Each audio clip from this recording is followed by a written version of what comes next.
আসসালামু আলাইকুম। আইফোনের জনক ওনার যখন ক্যান্সার হয় তখন অনেক মানে চিকিৎসা হচ্ছিল। ওনার একটা অল ওভার ওয়ার্ল্ডে একটা স্পিচ আছে, যেদিন মারা যায় তার আগের দিন উনি দুঃখ করে বলেছিলেন যে সৃষ্টিকর্তার কাছে আমার একটাই অভিমান, উনি তো আমাকে নেবেনই, কিন্তু আইফোনের যে সময়টা উপভোগ করার কথা সেই সময়টা উনি আমাকে নিয়ে যাচ্ছেন।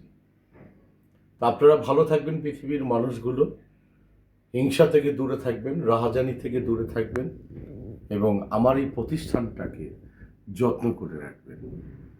এবং এটা দিয়ে, এটার মাধ্যমে যেন কোনো নারী পুরুষ কিংবা যে কোনো একটা সাবজেক্ট কলুষিত না হয়। তার পরের দিন সম্ভবত উনি ইন্তেকাল করেন, স্টিভ জবস। আমি তার কথাই বলছি। অসাধারণ একজন মানুষ পৃথিবী থেকে আজকে নেই। আইফোনটা একদম প্রথম থেকেই আমার পরিবারের সবার কাছেই ছিল। মৌসুমি, ফরদিন, যখন নাকি ফাইজা বড় হলো তখন ওর কাছে আছে এবং আমার কাছেও ছিল এক সময়। হয় না, একটা পরিবারের সবার কাছে আইফোন থাকার পরে ওই এটা সামান্য জিনিস নিয়ে কথা তো খুনসুটি লেগেই যায়। চার্জার নিয়ে এমন একটা কথা সৃষ্টি হলো, দেখি যে কোনো একটা অ্যাকসেট্রা, আমি বলতে চাচ্ছি না।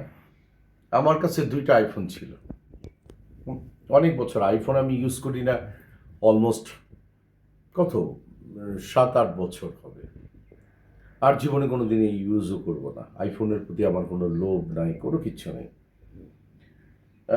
আইফোন নিয়ে কথা বলছি এই কারণে যে আমি কি ফোন ইউজ করি একটু হাতের লিকেজ দেখলে পরে বোঝা যায়। চলে যায় আলহামদুলিল্লাহ, এটা দেখাবার কিছু নাই। আইফোন আইফোনের জন্য এখন কিছু মেয়েরা ছেলেরা যে কোনো বিনিময়ে আইফোন অ্যাচিভ করতে হবে, যে কোনো বিনিময়, সেটা ছেলে হোক মেয়ে হোক। এই আইফোনের বাতিকের কারণে এখন স্টিভ জবস কি জানে যে এই আইফোন কিছু কিছু মানুষের জীবনে আইফোনটা হয়ে গেছে ক্যান্সার? আপনি স্টিভ জবস কি জানেন আপনার এই আইফোনের কারণে কিছু মেয়েরা ধর্ষিতা হচ্ছে, কিছু মেয়েরা পৃথিবীর জঘন্যতম কাজ করছে, কিছু ছেলেরা পৃথিবীর জঘন্যতম কাজ করছে আইফোন দেখাবার জন্য, নিজেকে এলিট শ্রেণী মনে করছে। এবং আইফোন হাতে থাকলে দরকার হলে মায়ের চিকিৎসা না হলেও চলবে, বউর খাবার না হলেও চলবে, সন্তানের কিছুটা কমতি হলেও চলবে, কিংবা জাহান্নামে যাক সব কিছু, তুমি আমার গুদগুদি বয়ফ্রেন্ড, আমাকে আইফোন দিতে হবে। ওই ছেলেটা এরকমও আমি দেখেছি ভিডিওতে যে তার গার্লফ্রেন্ডকে আইফোন দেওয়ার জন্য সে ছিনতাই করেছে। পৃথিবীর এমন হিরো কাজ নাই যে করেছে, কিন্তু স্টিভ জবস কিন্তু বলে যায়নি, আইফোন কোম্পানি কিন্তু বলে যায়নি। এটা হচ্ছে আমাদের মেন্টালিটি। আমাদের মেন্টালিটিতে আমরা কত নিকৃষ্ট হতে পারি, লোভী হতে পারি, সেটার প্রমাণ আমরা প্রতিনিয়ত দেখছি।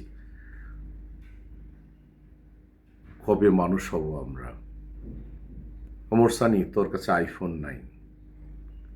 আইফোনের প্রতি আমি বিরক্ত না, আইফোনের প্রতি ভালোবাসা আছে।